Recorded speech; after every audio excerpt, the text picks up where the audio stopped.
프로테오글리칸은 인공적인 합성이 불가능하기 때문에 어류등의 동물 연골에서 추출을 해야 하는데요.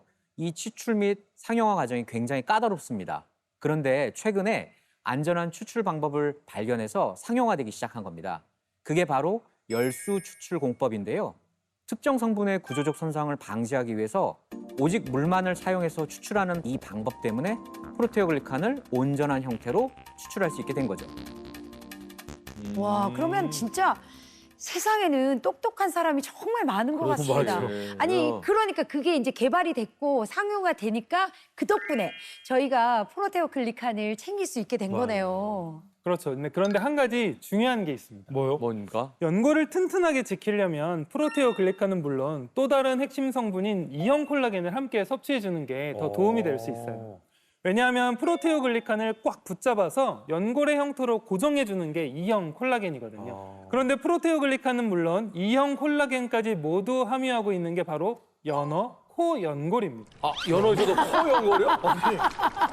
홍어코는 들어봤는데 연어코요? 아니, 이야. 너무 웃기네, 연어코.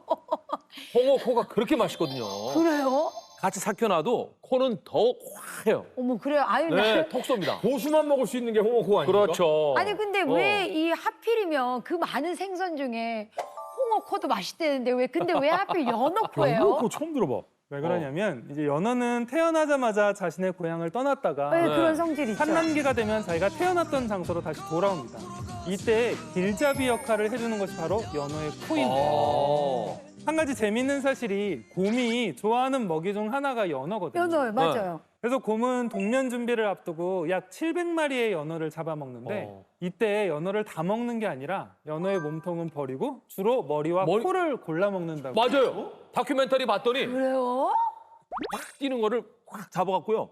대가리만 먹고 뭐 살은 버려? 버려요. 어머 세상에. 그래서 야, 저기에 가서 몸통을 좀 주우면 그래. 사람은 배하고 등을 제일 많이 먹잖아요. 그럼요. 그렇죠. 그런데 이 연어 코 연골은 연어 한 마리에서도 0.01%밖에 추출되지 않거든요. 그래서 아주 귀한 연료라고 할 수 있습니다. 아니 그러면 네. 곰은 관절이 연어 코를 계속 먹었으니까 엄청 튼튼하겠네요. 그래서 이제 연어 코 연골에서 추출한 이 프로테오글리칸에 대한 연구가 이제 곳곳에서 이제 네. 이어졌는데요. 재밌네요. 실제로 위약군과 글루코사민 섭취군 그리고 프로테오글리칸 섭취군으로 나눠서 관절 통증의 변화를 관찰한 실험이 있었습니다. 근데 그랬더니 섭취 2주 만에 관절염의 통증 및 뻣뻣함 등을 나타내는 워맥 점수와 바스 수치가 감소하기 시작했고요.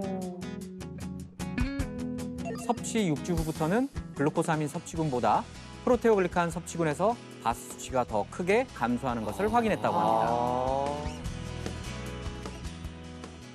뿐만 아니라 50세 이상 성인에게 연어코 연골에서 유래한 프로테오글리칸을 16주간 섭취하게 한 결과 보행을 할 때와 계단을 오를 때 통증 수치인 바스 수치가 개선이 되었고요. 네. 또 이제 스쿼트를 10회간 실시한 결과 위약 집단의 운동 테스트 점수는 오히려 감소한 반면 프로테오글리칸 섭취 집단의 점수는 최대 6점이 증가했다고 합니다.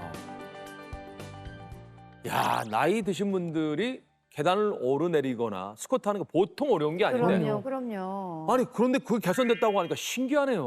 그러니까요. 아니 게다가 글루코사민보다 개선 정도가 더 크다고 하잖아요. 야, 우리가 잘 몰라서 그렇지.